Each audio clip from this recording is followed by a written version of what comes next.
देखो ये जो क्वेश्चन है आर.एस. अग्रवाल का ये क्वेश्चन है, ट्रायंगल चैप्टर में ये तुम्हें मिलेगा। इस टाइप के क्वेश्चन में, ऐसे क्वेश्चंस में स्टूडेंट्स को बहुत दिक्कत होता है, बार बार इस टाइप्स का क्वेश्चंस जो वो लोग पूछते रहते हैं, है ना। तो ईजीएस्ट अप्रोच इसका क्या होगा, आओ देखते हैं। ध्यान से देखो, ये जो ट्रायंगल है वो ट्रायंगल था ABC, और इसमें इस टाइप से रिलेशन दिया हुआ है कि उस ट्रायंगल का अगर एंगल A को अगर हम लोग 3 टाइम्स कर ले, है ना, तो वो एंगल B के 4 टाइम्स के बराबर आ जाएगा। मतलब कि लेट ये एक ट्रायंगल था ABC, ध्यान से देखोगे इसका अप्रोच, एक बार अप्रोच समझ जाओगे तो सारे क्वेश्चंस को कर लोगे। ध्यान से देखो, ये जो एंगल A है और B है, C है, इस टाइप से रिलेशन दिया है कि इस A एंगल को अगर हम लोग 3 से मल्टीप्लाई कर दे तो B एंगल को 4 से मल्टीप्लाई कर दे तो दोनों वैल्यू बराबर आ रहा है। और वही वैल्यू जो है वही आ रहा है अगर एंगल C को हम लोग 6 से मल्टीप्लाई कर दे। देखो बीच में इज इक्वल टू है ना। तो ध्यान से देखोगे यहाँ कितना अप्रोच वेरिएबल है, 1 variable, 2 variable, 3 variable. Variable means जिसका वैल्यू तुम्हें नहीं मालूम हो, है ना। वेरिएबल मतलब जिसका वैल्यू नहीं मालूम है, उसका वेरिएबल कुछ भी आ सकता है, उसको हम लोग वेरिएबल बोलेंगे। तो यहाँ हमें ABC फाइंड करना है, यानी 3 वेरिएबल्स फाइंड करना है। तो तुम जो है 3 वेरिएबल को फाइंड करना तो नहीं सीखे हो, या तो 1 वेरिएबल वाला बनाए हो, या तो क्लास 10th में होगे तो 2 वेरिएबल वाला बनाए होगे, है ना। तो हम लोग क्या करेंगे कि इसे हम लोग 1 वेरिएबल में कन्वर्ट करने का कोशिश करेंगे। और देखो कैसे होगा, देखो 3 इंटू एंगल A, अगर जो है एंगल A को जब हम लोग 3 से मल्टीप्लाई करेंगे तो कोई ना कोई वैल्यू आएगा, और वही एग्जैक्टली वैल्यू आ रहा है जब हम लोग 4 एंगल B को 4 से मल्टीप्लाई कर दे और एंगल C को 6 से मल्टीप्लाई कर दे। वो जो एक वैल्यू आ रहा है उसको हम लोग थोड़ी देर के लिए कुछ मान सकते हैं। तो देखो हम लोग क्या करेंगे, let 3 angle A is equal to 4 angle B is equal to 6 angle C।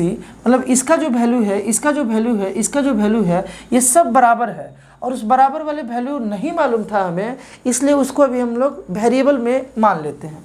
Late इसका जो वैल्यू है ना, इसका ये कितना है, K है ना।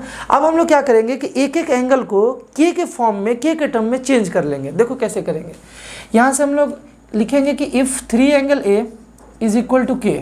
मतलब कि हमारे पास जो 3 एंगल A है, 3 इंटू एंगल A, ये तो हम लोगों ने K मान लिया है। तो एंगल A का वैल्यू कितना आ जाएगा बालक, K/3। कैसे, 3 मल्टीप्लाई में था, इधर गया तो डिवाइड में आ गया, है ना। उसी तरीके से 4 एंगल B भी तो इक्वल है ना, 4 एंगल B भी इक्वल है, इसको भी तो तुम K माने हो, ये K के इक्वल है, तो एंगल B कितना आ गया बालक, K/4 आ गया। In the same way C का जो वैल्यू है वो आ गया K/6। देखो ये 6 इधर गया तो K/6। A का वैल्यू हम लोग K के टर्म में निकाल लिए, B का वैल्यू हम लोग K के टर्म में, और C का वैल्यू हम लोग K के टर्म में। ध्यान से देखोगे बड़ा इजी हो गया। ऐसा करने से हम लोगों को मालूम है कि angle A plus angle B plus angle C जो है बालक, ये 180 डिग्री होगा, क्योंकि तीनों एंगल का सम किसी भी ट्रायंगल में 180 डिग्री ही होता है ना। तो अब देखो यहाँ पर एंगल A का जो वैल्यू है वो K के टर्म में तुम क्या किए हो, K/3, और यहाँ पर B का वैल्यू K/4 और प्लस K/6 हो गया, इज इक्वल टू 180। ऐसा करने से हमें बेनिफिट ये हुआ कि हम लोग इस इक्वेशंस को, ये जो इक्वेशन हमारे पास 3 वेरिएबल वाला था, इसे हम लोग सिंगल वेरिएबल में कन्वर्ट कर लिए। और सिंगल वेरिएबल का क्वेश्चन तो तुम बचपन से ही करते आ रहे हो, तो ईजिली अब यहाँ से कर लो।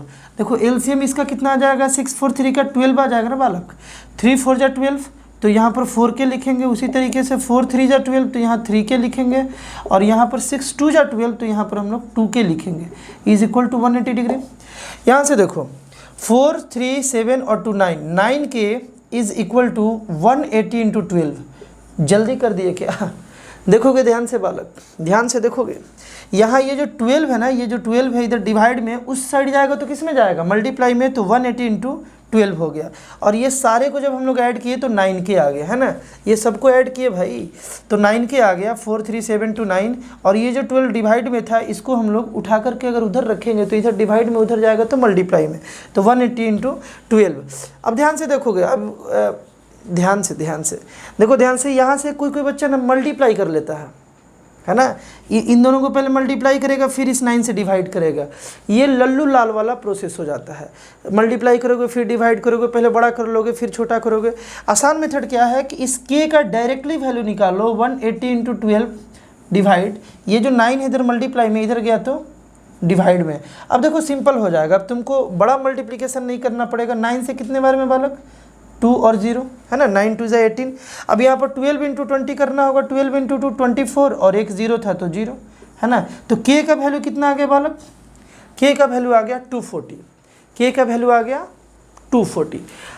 अब इजीली तुम a b c तुमसे पूछा था, k तो नहीं पूछा था, तो अब तुम इजीली बना सकते हो। यहाँ से देखो 3 इंटू एंगल ए k था, देखो 3 इंटू एंगल ए जो है वो k था बालक, है ना। तो 3 इंटू एंगल ए कितना हो गया बालक, 240 हो गया। तो यहाँ से एंगल ए का वैल्यू कितना आ गया, 3 इधर जाएगा तो डिवाइड में 240/3 कैंसिल किए तो 80 है ना, 8 3 जा 24। तो ए का वैल्यू कितना आ गया बालक, 80 आ गया। In the same way 4 angle B जो है, 4 एंगल वी ये तुम के माने हुए थे और के का वैल्यू कितना है 240 है, तो बी का जो वैल्यू है बालक आ जाएगा 240/4, 4 से कितने बार में 60 बार में ये कैंसिल हो जाएगा। इन द सेम वे तुम सी भी निकाल सकते हो, निकाल दे क्या, अरे भाई निकाल देते हैं।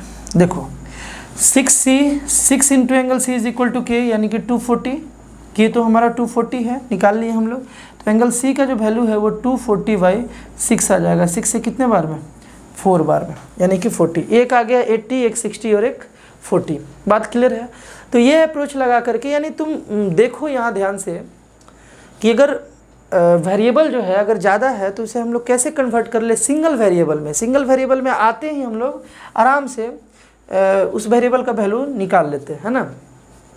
और भी इम्पोर्टेंट क्वेश्चंस ज्योमेट्री बूस्टर में तुम्हें मिल जाएगा, ये जो प्लेलिस्ट है ज्योमेट्री बूस्टर जहाँ ये तुम देख रहे हो, है ना। और भी तुमको इम्पोर्टेंट क्वेश्चन मिल जाएगा, और भी बढ़िया क्वेश्चंस मिल जाएगा, और अपलोड हम रेगुलर कर भी रहे हैं इसमें। तो मिलते हैं हम लोग नेक्स्ट वीडियो में, बाय।